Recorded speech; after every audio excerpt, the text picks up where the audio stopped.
about early screeners. Do you have any thoughts on identifying kids early on that maybe are dyslexic or have language challenges that need support? Yeah, here's the thing about it. We should be thinking about this as part of the ongoing process, right? Learning happens through a feedback loop. And if you think about your screeners, not as screeners, but as a feedback, where are our feedback loops to tell us, have they reached automaticity? Do they understand the mechanics of exploding and breaking that code?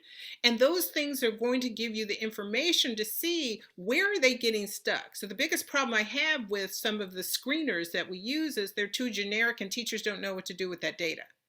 So just putting the data on a sheet is not magical. This ain't Harry Potter's Wizarding World, y'all. And then what we do is we go into our PLC meetings and we're just looking at this data and talking about it. And like, what the hell do you do? Information is not transformation. So the biggest problem I see is we don't know what to do with that data. So the reality is what happens is when children are having gaps and we use those screeners, that actually for Black and brown children, particularly Black and brown boys, it's a fast track to special education, and not special education that levels them up, special education that becomes a black hole. So you've got to get better with what do you do with that information? How are you screening that? How are people seeing that in the new paradigm as a formative assessment loop that they need to be in, not as something that, you're broken and I'm going to put you over here. No, that's on the teacher. Children aren't reading, that's on us. Right? So just rethink that. I think being able to have some quick screeners around the mechanics of sound spelling correspondences. You have some things like informal reading inventories, but you got to know what that information is telling you and what you're going to do with it. That's the missing pieces, I think. Thank you for that question. Really, really good one. Like, we don't want to throw the baby out with the bathwater. That's going to be the thing. And this is what we do. A lot of people are like, oh, we need a new thing. No, we don't need a whole new thing. You need to learn how to use the things you have effectively. There's no new thing, and the science of learning is not new. Stop. Go back and read. That's information I cut my teeth on when I was a budding educator in the 80s. Why is that people are not getting that information? This is cognitive redlining at its worst. That the red line actually extends to your teacher education as well. So the revolutionary act, the subversive act is, I don't care if my district is giving me that. I need to squat up with some folks and I need to educate myself because all that information is sitting there. But if you think you're going to get it in a PD and that's going to lead to equity, you need to think again. No, there's no Vulcan mind meld coming. Ain't nobody gonna spoon feed it to you in a PD or your PLC. Because if that would have worked, we'd have done it. Instead, we keep thinking those are the systems, and we're just going to actually start to wait for that information to trickle down to us. Revolutionary educators don't do that. Enslaved people taught themselves to read with sticks and dirt. What's our excuse? We know better. We damn sure can do better. Cecily. I see you. Hi, hi. Yeah, sorry, I'm having some internet issues on my end. So hopefully you can hear me okay.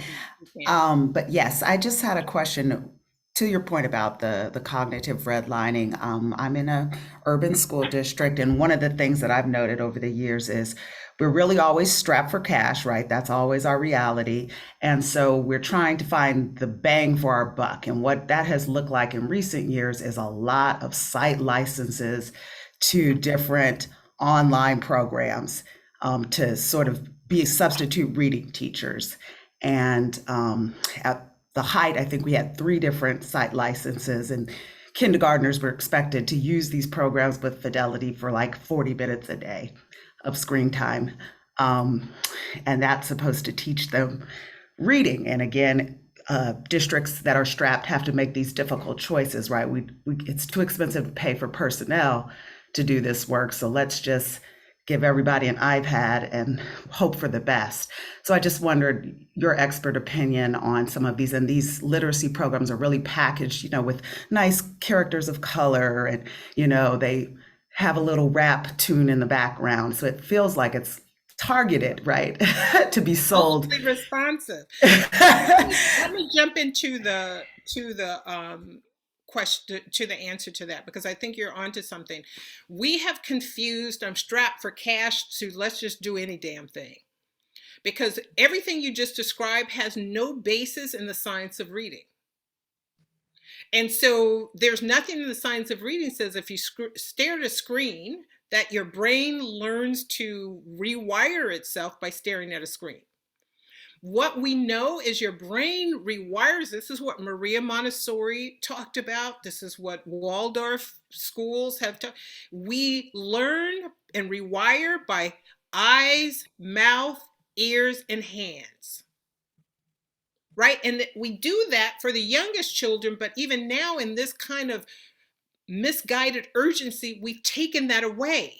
So now we're doubling down on things that we are pretty damn sure are not going to actually get us progress.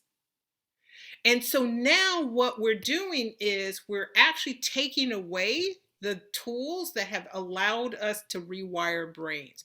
This is why the science of reading is so important. And it's so important not to reduce it to phonics. Think of the science of reading as rewiring a brain. It's no one thing. The whole brain needs to get rewired. What is rewired? When I see that symbol on a page, I say this and my ear connects it with a sound that I know. This is why they're called sound spelling correspondences.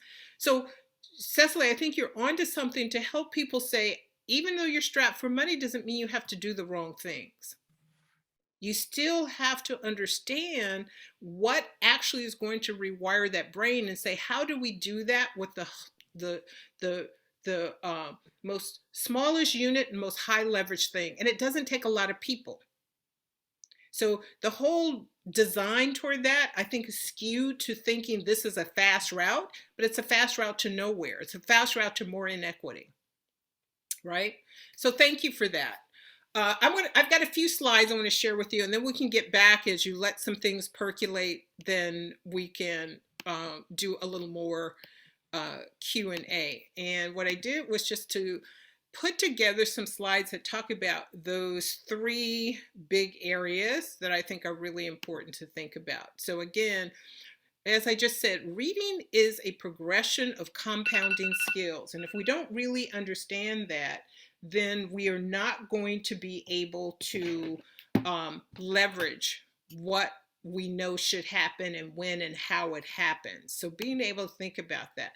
The science of reading, again, not a program. How do we each feel and take on some responsibility for correcting people who are misstating or misrepresenting what it is? Meaning we don't have to roll up. We don't have to be the science of reading police, like, you were wrong. No, we don't need to do that. But again, how do we, what are the materials? What are the ways? How are we talking about it that we can gently bring people to an understanding of what it is? I really like the Heath brothers, How to Change When Change is Hard. They talk about you have to script the moves. You have to create the path. How do you get people to actually start thinking about a new thing? And one of the things that they talk about is we have a new way to do CPR, right? Which doesn't require mouth to mouth. But it was hard for people to let go of that part because that's what they thought it was. And they tell these wonderful stories of how we got people to do things that were very ingrained, do new things, and let go of the ingrained things. So you have to bring, if you're a science of reading, if you're an educator, if you're at the county office, you're going to have to bring a change management for equity process to the content of science of reading, because people are coming in with misconceptions, but you have to get everybody having shared language and understanding. So it's not a formula. It's not something, every child is going to be in a different place, but if I know the ingredients, then I know how to make adjustments for that student. The metaphor I like to use is a doctor. The doctor understands how the body operates so that when a patient comes in and something's out of whack, they actually know how to start moving it in the right direction. Their screener is, we're going to do some blood samples. I'm going to take your vitals. This is what Dr. Alfred Tatum in teaching reading to adolescent Black boys talks about, is this idea of what are the vital signs that should be in this range, and if they're not, we know how to bring that. We can do that in medicine. We can do that in other areas. Your mechanic does it. They understand how the car should be operating and how to they don't send it to car special ed mechanic. That's what they know how to do, is to adjust it. The doctor doesn't say, oh, well, you've got something out of range, I can't help you with that.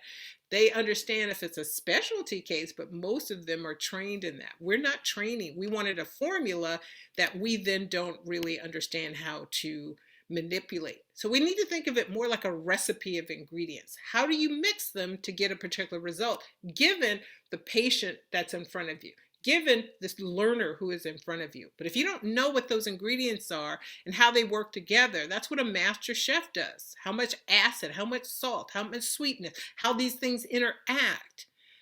This is what they go to school to learn, not 100 million recipes that now I can actually innovate on that. This is for equity, what we're going to actually have to do. So this is some of the stuff that has to be clarified. The three areas I want to talk about really quickly are long vowel agility, right? What's the small unit of change that has the highest impact and leverage? This is to Cecily's comment. This is to what should be happening in readers workshop. Students are practicing these not in isolated ways, but in integrated ways, right? So let's talk about this. Mastering the sound spelling correspondences with the high variable in English is really, really important. Now, what I've seen a lot of teachers do as a result is, even if the student's in 4th grade, 5th grade, 6th, 7th grade, they go all the way back down. They say, we're going to do blends. Blends is not really what is challenging our students. Those darn long vowels, hell yeah. So what we need to do is, the further the student gets out and has this gap in knowledge of understanding how sound spelling correspondences work, the smallest unit of change that's going to have the most impact is going to be long vowel agility, meaning a level of automaticity with the long vowels for A, E, I, O, U. Meaning there are 5 ways to make that long vowel A sound, right? And when I see that symbol in this combination, I should say A. But if you don't help students get automatic with seeing it and saying it, we know that's a 275 millisecond response. 3 seconds is too long.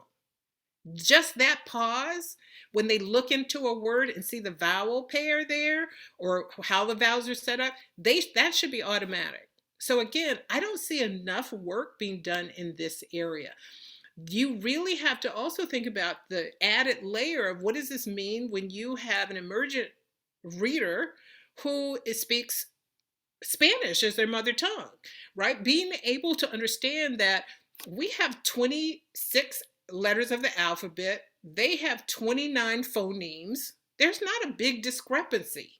They don't reuse letters and combinations like English does. That's why we're a little crazy, right? So there are 18 phoneme gap that they're never going to intuit. That's why workshop doesn't work when you're talking about this. There's no way they're going to do it. Some kids pick up things. Other kids, you have to be explicit and show that to them. All children are going to need that. So again, if you don't have a way in which you're doing it, not just point to some poster on the wall, like friends don't let friends just go get stuff from teachers pay teachers, right? That's not a strategy for equity, y'all. Gamify to move toward automaticity. So again, it's not enough that you put this in front of the student. Student has to manipulate. And if you haven't structured your classroom where the student is actually working toward automaticity, not as a decentralized, disembodied skill, but as part of their practicing of this work, then we know they're going to get stuck. So long vowels matter. You got to check for internalization, not just for understanding. Because kids, the older they get, the more they are behind in their reading. They got some coping skills that not until they're taking an assessment, not until they're reading out loud, do you actually discover, like, oh my God, this child's in fifth grade reading at a fall second grade level. And then what do we do about it? Because we've allowed the student to actually get lost in there. That's their amygdala hiding from the shame of not knowing. But at a certain point, they can't hide. So they are carrying not only this shame, but a lot of stress. I don't want to be found out, right? They would rather act up and be put out of the classroom than to actually be discovered that they're not reading proficiently the older they get. And so part of what you're trying to do is start with this long vowel agility. If this is 15 minutes, 4 times a week, 3 times a week, gamified, and the students will get it. This is not, we got to stop all things and do baby work. So the way you're actually even putting it out there and organizing it becomes important. Let me pause and go on to the next one, which is writing stamina. So focusing on expository writing versus story or opinion writing is really important. I saw this as a writing teacher. Folks didn't know how to think on paper. From the earliest grades, we can help students do this. This is, again, you can have workshop, but you've got to look at what you're helping students to workshop. You've taught them some things, we're practicing it, but just this idea of I'm just going to go toward interest, I'm going to do invented spelling, I'm going to look like I'm writing something. What we are okay with as a paragraph is not appropriate. 3 sentences, 4 sentences, that's not a paragraph, y'all. Particularly if you're talking about 5th, 6th, 7th grade. But the writing anemia stems from the lack of stamina. So the more they're writing about things, the more they're thinking on paper, and we help them understand that's what they're doing. And we look at sentences and study sentences at the sentence level as complexity is layered on, phrases and clauses as units of study, diagramming sentences. Listen, I know a lot of people have their own, academic trauma around that, but that can be really fun. I think diagramming sentences is fun, and you can bring the fun in it. And there are several, folks out there, the educators writing really great books about bringing fun to diagramming sentences. So students are looking into sentences. Again, if your program doesn't have that, then you will need to add that ingredient, right? Because that's the equity ingredient that you need to be adding. That paragraph development only comes because students have started to master sentence complexity. And you got to move beyond the frames and the formulas. This is over scaffolding. At what point are you taking off those training wheels? And you got to recognize when to push students with that stamina, with skill, with care. Right? I always say this. When we, as warm demanders of students' cognitive development, give them care and push, this is what the warm demander does. You're not demanding anything. You have active demandingness. Like, listen, I know you can do this. I'm going to stand with you, but I'm not going to lower the bar. This is not me telling you I have high expectations. Because when I tell the student that doesn't mean a damn thing other than, well, like, good for you. You keep that notion. It doesn't tell me how I actually get to the next level. So active demandingness is about coaching the student to the next level. Give me one more rep. That paragraph has 3 sentences. I need you to give me 3 more sentences. Now I need you to read them. Are they all connected, or is this just, you're just writing things, right? How are we holding students to actually look at getting better? That's what I'm talking about there. And I don't see a lot of that, particularly for our lowest performance, because we haven't been taught how to hold that space for them. The last one I want to talk about, and then we'll go back to whatever questions you may have of these 3, is word wealth. I love this book by Peter Reynolds, because little Jerome is the main character of the book. He loves words. And when I was growing up, this is how I was. My mother recognized this in me. And even though her parents were illiterate, just understanding that building word wealth could be a powerful thing. And I think it's what led me into being a writer. I literally was reading the dictionary for fun. Like, oh, what do those words mean? And what I was doing was not just, I'm reading it, like, where did that word come from? Oh, and that word really is connected to this word. This is now what we talk about as word study. So word wealth, we know, is very connected to equity in literacy development, right? So what you have is cook, right? So a lot of our kids, they're writing anemia, they're reading, low reading comprehension comes from having low vocabulary. Instead, that word wealth comes because not only do I know cook, but now I can kind of riff off that. I know bake, I know grill, I know saute, I know steam, right? All of these things, you could take the word walk, same thing. It's one thing to walk, then there's strutting and sachet, right? There's gallop. All of these are a different level of thinking about that thing that then in their writing is going to give it nuance, going to give it not just personality, but you are communicating your thinking about what's going on and why that's happening. So one of the things that is really clear is we need to rethink our vocabulary instruction through that equity lens, right? We know Black and brown kids are moving through the system with a significant word gap. That shallow vocabulary is impacting reading comprehension. That there's over scaffolding that teachers do. I'm reading this aloud to you. Listen, when they go to fill out the job application or write the college essay, you're not going to be there reading to them. Why are we doing that? We are over scaffolding. We keep the scaffold in too long. We don't know how to dismantle it, but you can't dismantle over scaffolding until you increase their capacity. That means you have to give them this capacity around word knowledge and being able to do that. So lack of vocabulary is going to stunt writing development. It's going to limit comprehension. This is what the Gates Foundation says. Poverty of vocabulary should be discussed with the same passion as child hunger. It is the fulcrum between decoding, fluency, and comprehension. But we keep acting like we're just going to do vocabulary tests. You know, the thing to know when we go back to the science of learning and the intersection of the science of reading, every time a child learns a new word, and it can take multiple exposures, 21 for a student who is proficient, it may take up to 35 or 40 for a student who is behind and struggling, or an English learner.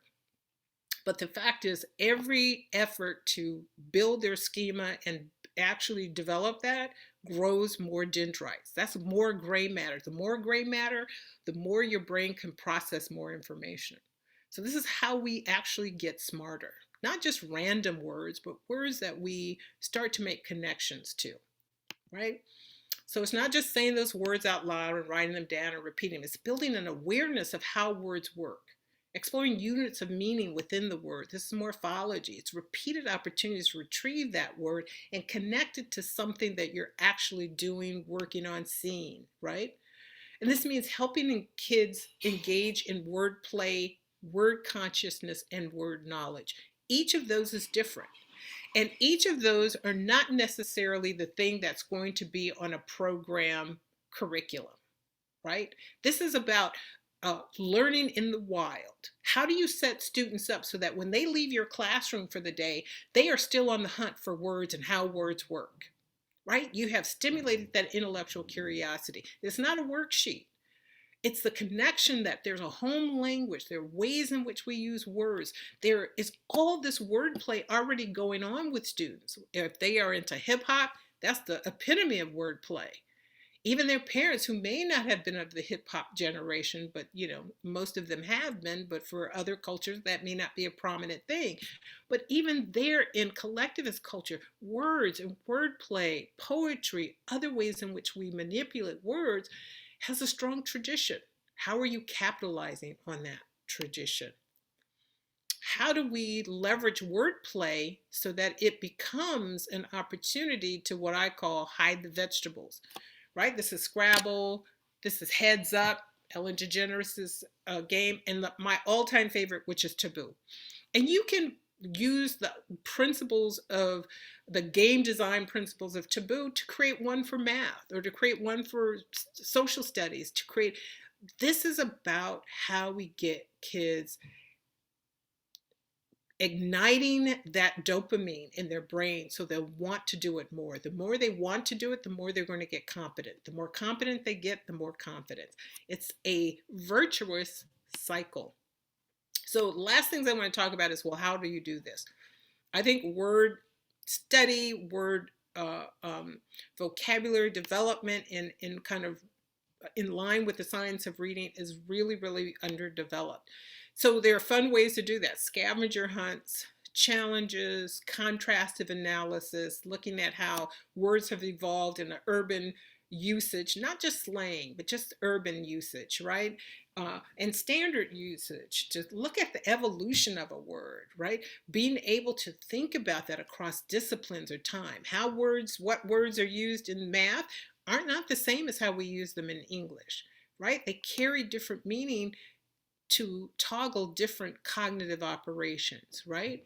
In math, if we see and, it's not just the same as just a conjunction as we use it in English.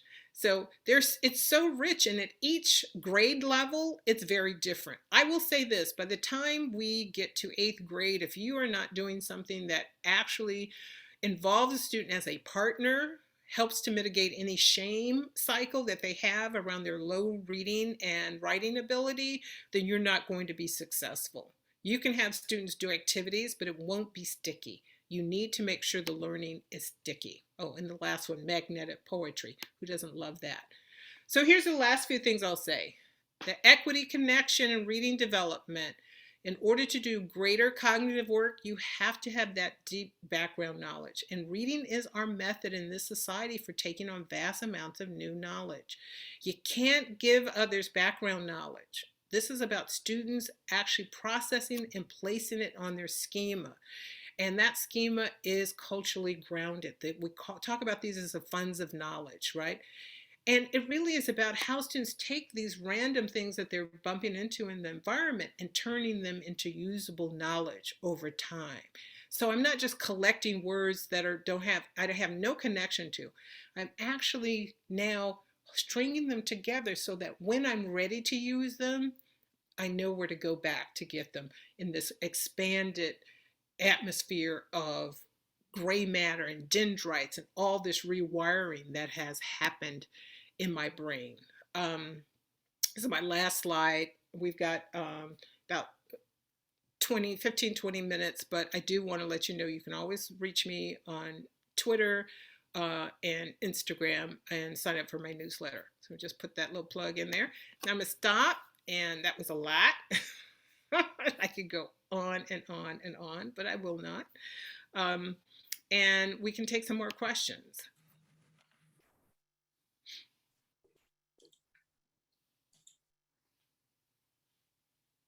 All right, feel free to raise your hand or type in the chat. We can get your questions answered. Yeah, I love what Diana is saying. Oh, that's my timer. About exploring the benefits of place-based, authentic, student-led research in vocabulary and language. You're absolutely right. And even then, you have to make sure they are leading it. Because you can have a curriculum, but how students are connected to the environment, what feels natural. This is why we have to widen our own aperture, our own cultural aperture, because otherwise we may miss how students are doing it themselves, because this is how we've done it. So that's actually got to be a way in which you can do that. And Gwen says, can you put the contact info again? Gwen, you can always reach me at crtinthebrain.com and sign up for my newsletter there. But I think some other folks are answering your response there. So we got a couple of hands up. Well, we have one hand up so far and a question in the chat. Manuela, you ready? So I'm wondering, in terms of writing, I have ELLs, first grade, Title I school. What is there a recommendation for a certain approach or program maybe possibly For what? for writing? I think there are a variety of things. I think the first thing to do is educate yourself about how does one develop writing. I think the biggest problem is we go to a program, but we don't know how to evaluate the program as effective if we don't know these principles. There's nothing, even if you do get programs, you still have to figure out, when am I going to educate myself about the principles, so that even when someone says, hey, we're thinking about adopting this new writing program, you can look at it and says, no, that's not going to be effective. So I'd say the first order of business is not just to get recommendations. That's what we do already. We swap strategies. Oh, I use that strategy, and we forget about the kid. It's not humanized. It's decontextualized. So that said, there are a few, Leah, oh, I forgot Leah's name right now. She has a book called, oh my gosh, Writing Together, Writing Now. Writing Revolution is out. I am so sorry, because I'm thinking of these at the elementary level. I would just kind of look up some of those to actually get started. I would say educate yourself before adopting or looking for a program, because what happens is you introduce it to the student, it's not getting the results, then, oh, now we're on to something. On the backs of Black and brown children, we do this experimenting. Educate ourselves ahead of time. This is why lesson study is so important. Teachers need to squat up. Don't just have PLCs looking at data. Do lesson study. Figure out, where are kids falling down? What's the pattern you recognize about where they're getting stuck? How do you get them unstuck? We Do Writing. Thank you, Lisette. We Do Writing is the book I was thinking about. All right. I saw Anita had a question. Anita, do you want to unmute yourself about UDL? Yes, ma'am. So my question is, and I'll just preface this first by saying I am a writer and I believe in strong writing. How do we align that practice, though, of just that robust opportunity and instruction for writing with UDL that says that we need to offer choice to students who don't write, and meet them in that space and place where they can record a video or give us a drawing, and that should be sufficient for demonstration. Thank you for that. I'm going to pause you right there, because you have said plenty powerful stuff. That is a road to inequity. You want to maintain a cognitive red line, you do that. And you call it UDL, right? And so here's the thing I will say about that. Universal design of learning is right, but the end goal is the same. You are giving them as a way into writing. You're not substituting. It's not, because this is what white people know all along and are continuing. It's not okay for their children not to learn to read. For Black and brown, nobody says, oh, for white kids, yeah, go and take for your interview, take that drawing or that video. No, they are preparing their children for the way the world works right now. Why are we not doing that? Revolutionary educator prepares them for what they will need to face. So if on the way to that reading prowess, their thinking gets stimulated by a video, great, now translate that. But you cannot say somehow I don't give you those skills. That's not egalitarian. That's some progressive, misguided sense of equity. And all it does is maintain the red line. And I will say that publicly anywhere. I know this is being recorded, because that gets me hot. Somehow those kids need something different. Says who? Since when? Enslaved people. Read Frederick Douglass's work. This is a man who could not read, was an enslaved person, and has one of the most moving memoirs that he wrote himself. Some of those speeches. But the revolutionary educator holds you will be a powerful writer. Now, how we get there, we can use some of those things. But it is not a substitute for that. Because the only people we're substituting that for are Black and brown children, and saying that's okay. Right? We got to check ourselves before we wreck ourselves. Thank you for that. Anita just lit me up. All right. I appreciate that. Everybody else is like, oh, Zaretta, I'm scared of you now. Don't be scared. That's just me being excited. No way. No. Let's go. Let's go. Yeah, they're saying bring that You fire. do you. Let's go. That's right. I appreciate that. All right. We've got some more time for questions. I see some other things. That's right. Quote nice cube. Like my other quote is, I didn't have to use my AK today. And that's a little like it's a little too soon, people, for that. All right, let's talk about, Cecily has something in our chat that says about strongly recommend reading up on a concept called the vowel circle, pairing your teaching of phonemes with mouth cards, which learned from Linda Mood Bell over 20 years ago. And here's the thing I will say with that, you also have to, this is the idea of training the ear and the eye and the mouth, right? So that when you see it, your brain tells your mouth to say it, but being able to help them. The other thing I use is, we use sorts. That's a good thing to use, particularly things that are very close, because there are a lot of struggling readers who only read the first letter of the word and they guess. And we've accepted guessing, right? And so what happens is we need to train them to look at the vowel first, then go back and look at the first, and then you can use sorting to do that small eye training, right? So that, because again, they're going to do what they are habitually done, that's kind of saved them, but now they got to unlearn those habitual things that are not serving them anymore. So yes, I think there are a variety of things like vowel circles, but it's one thing to have that on your wall, and it's another thing to have made time to help students actually work it. So think about how you all are reframing time in your classrooms to make opportunity for the kind of productive struggle that's necessary so you actually can do that, right? Lots of good information sharing going on in the chat.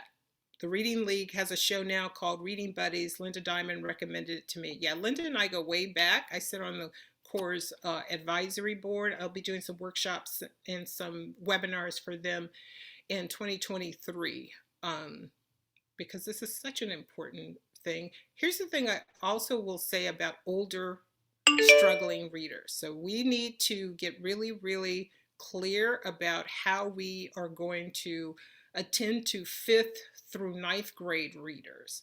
So what we have a tendency to do is kind of the iPad thing that was talked about earlier for young children. I see that happening when we get to students that are in 6th, 7th, 8th, 9th grade and not reading.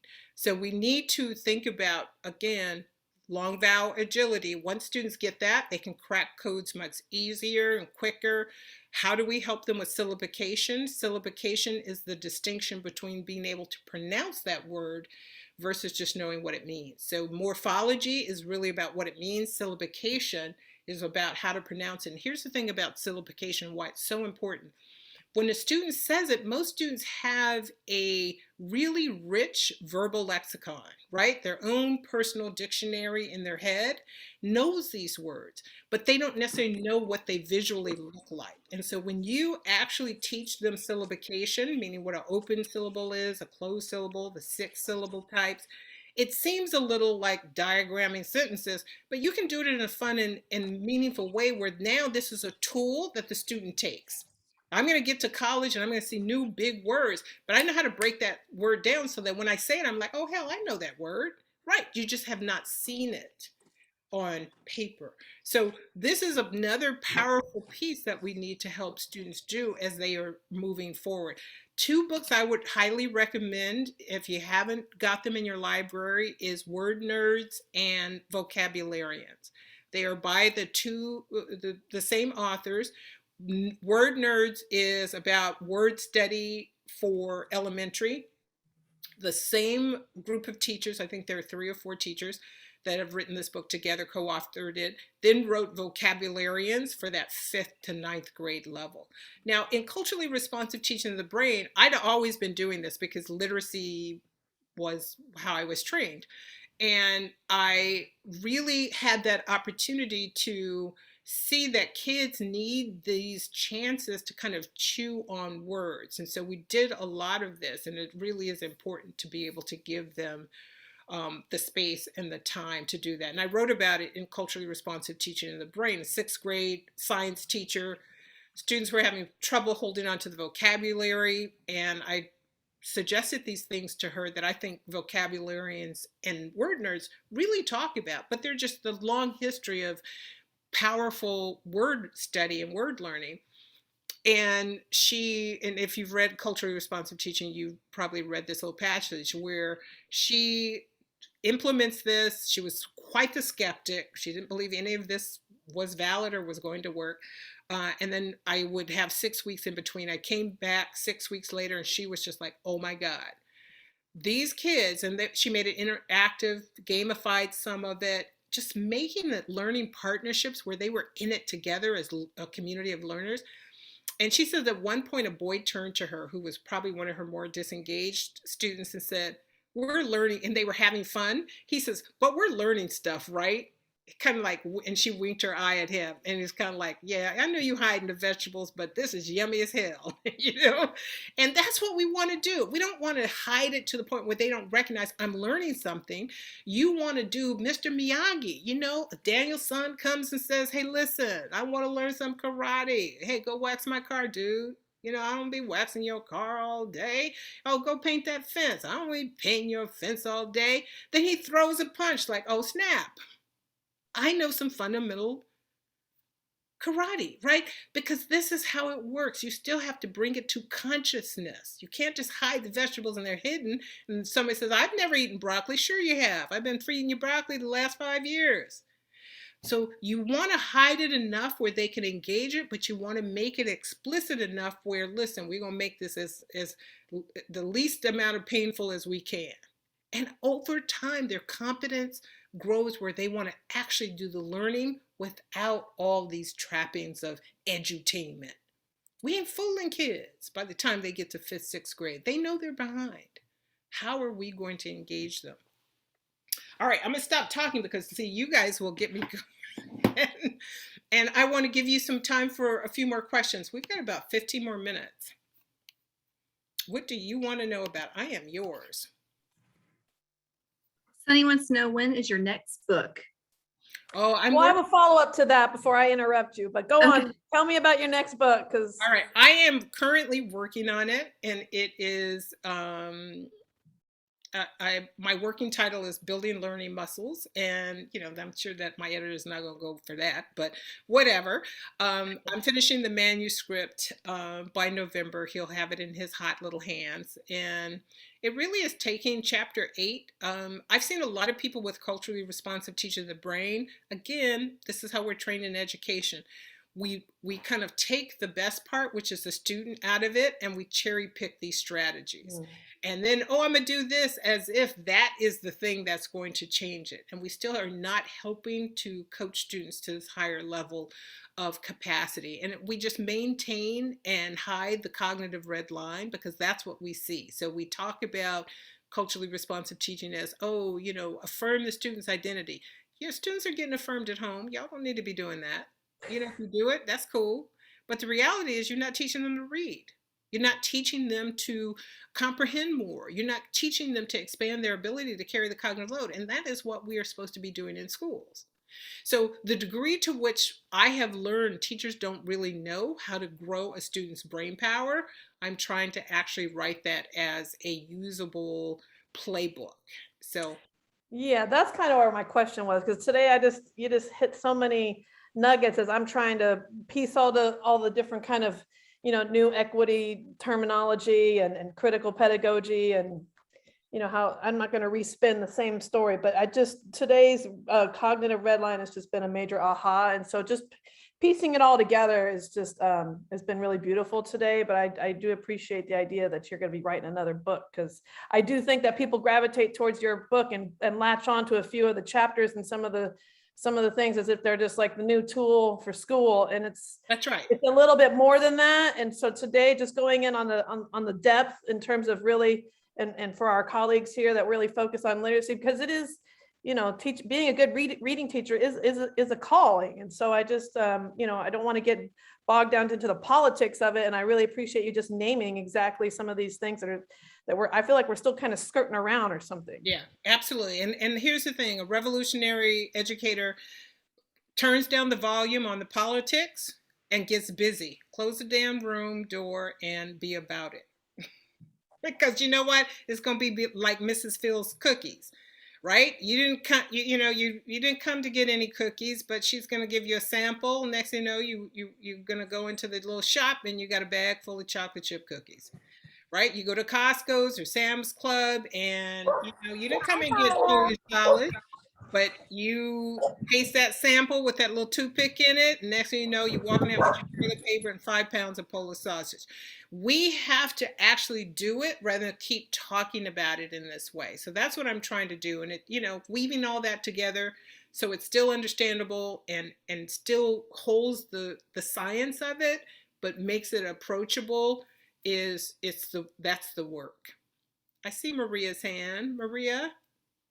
Hi, good morning. I just wanted to say thank you so much. You've been an absolute joy to watch and listen to. So one of the things that I think I've always wanted to do is to also work on supporting teachers with that cognitive load for themselves. So that complacency, right, doesn't just live in the classrooms, it lives in our professional development or lack thereof. And so humanizing professional development and ensuring that we provide teachers with the opportunities to develop their critical thinking skills with data. I heard lesson study as a big part of it. I was wondering if there are any other really kind of like big ticket items that we can kind of think about when it comes to change management and how to really try to douse our teachers in that environment so that they feel what it needs to be like for our kids. You raise a really good point, because again, we could buy the best program, but if teachers don't have the skills or the capacity or the time, I will also say time is an equity component that we have a tendency to ignore. So we think we're cash strapped when we're really time strapped. Right. And we don't actually give time for the kind of productive struggle that it's going to take for students to do that, or the kind of time for teachers. So one of the big things, this is, my pie in the sky, that we do away with summers as time off. And I'm not saying that we should not have an extended vacation. I'm just simply saying that we should pay teachers year round for their restoration. Here's your 3 weeks, go and, rest up. But also here's 3 to 4 weeks of our professional learning where we are doing this kind of learning and reading and in depth. I think the other component to that, right, those are pie in the sky, but the things we can do right now is inquiry. So I'm about to launch the 3rd cohort of culturally responsive teaching by education by design, online PLC. It's 7.5 months. It started as 5 months.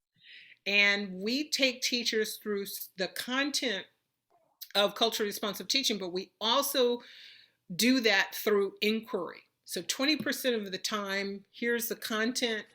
It's not a lot of it, short videos. If you've read the book, it's going to be a refresher and taking you a little deeper. And then 60% of the time is what are you doing in your classroom? Not just implementing, but you need to pick focal students. You need to be tracking them. You need to be seeing where are they on the continuum of dependent, compliant, cognitively independent, and how do you move them? So this is, again, at the core of my book. If you don't know how to move a student from dependent learning or compliant learning to cognitively independent, you're just doing some stuff to get your paycheck or to be busy. Because what we'll still see is kids are not learning. And we will spend all in this money on these other things, and there's still a gap. It's not the children. So Maria, inquiry. Not just PLC, PDSA cycles. I did this, I'm gonna come back and report on it. That's you doing stuff. What are the students doing? Right. And so engaging students in inquiry and engaging them in learning partnerships. This is another thing I see. People take that from the book and say, oh, we're doing learning partnerships. I don't know what you're doing, but you haven't actually accepted the role of coaching that student's cognition.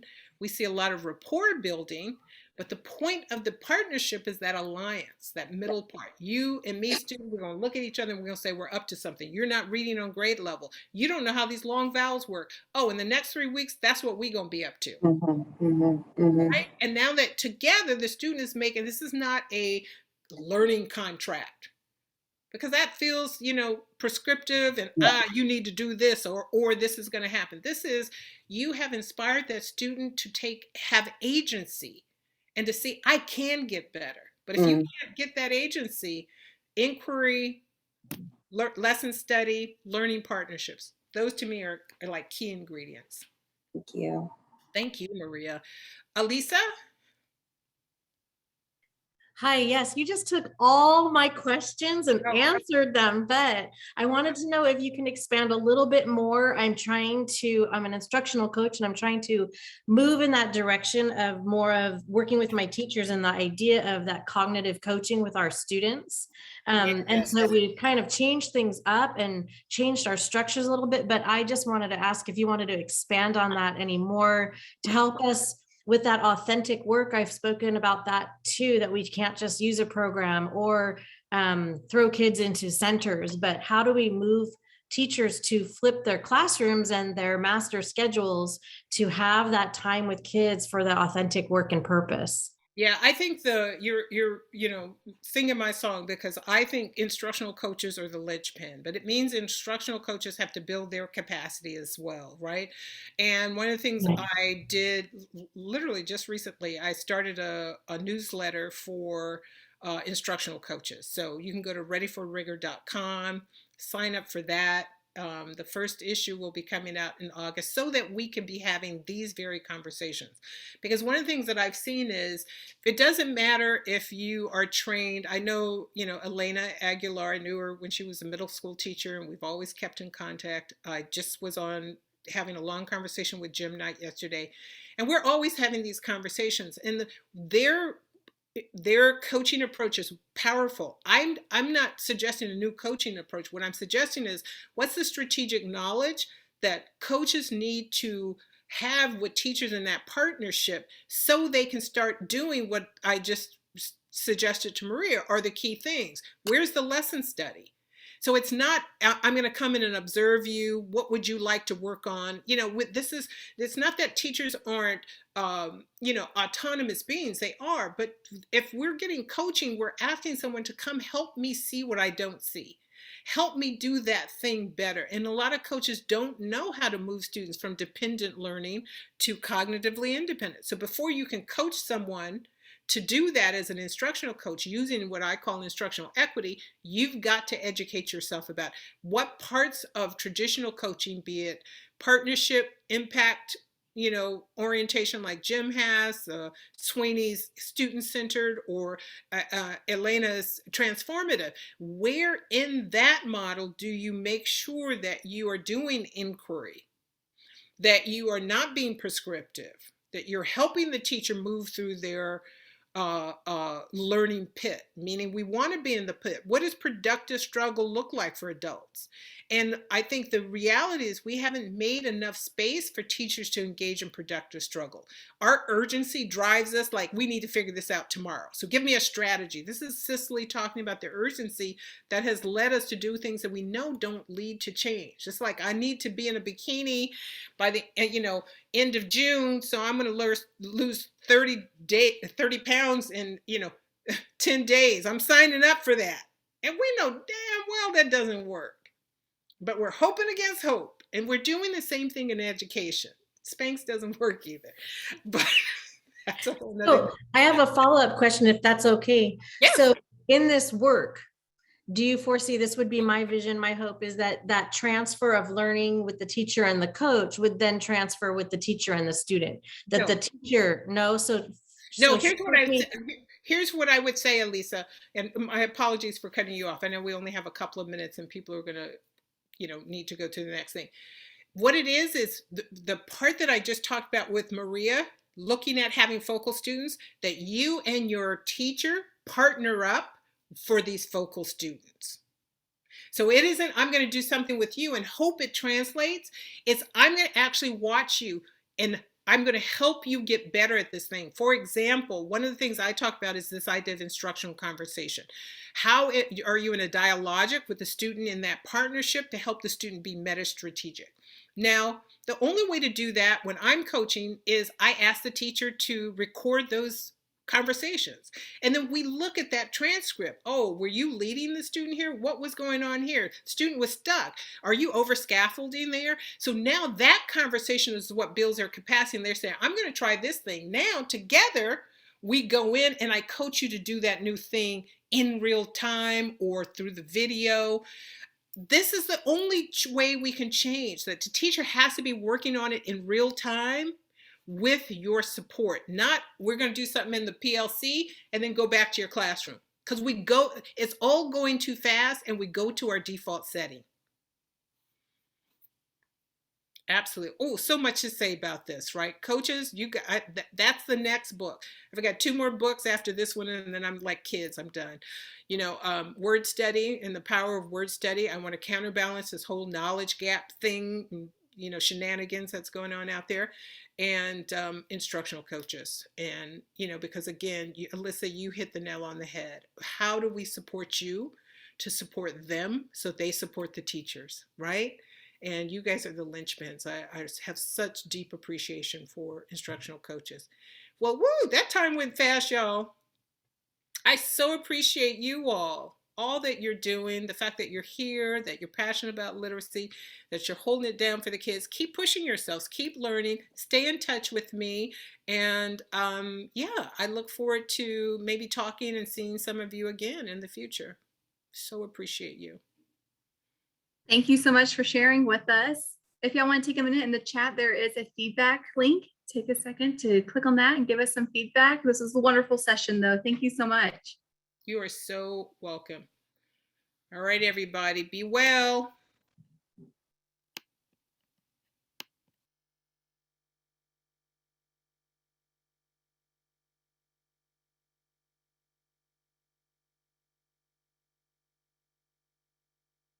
Did you say the feedback link is in the chat? Yes, here, I will repost it. I know we're getting a lot of thank yous, and so I reposted it, so it should be there again.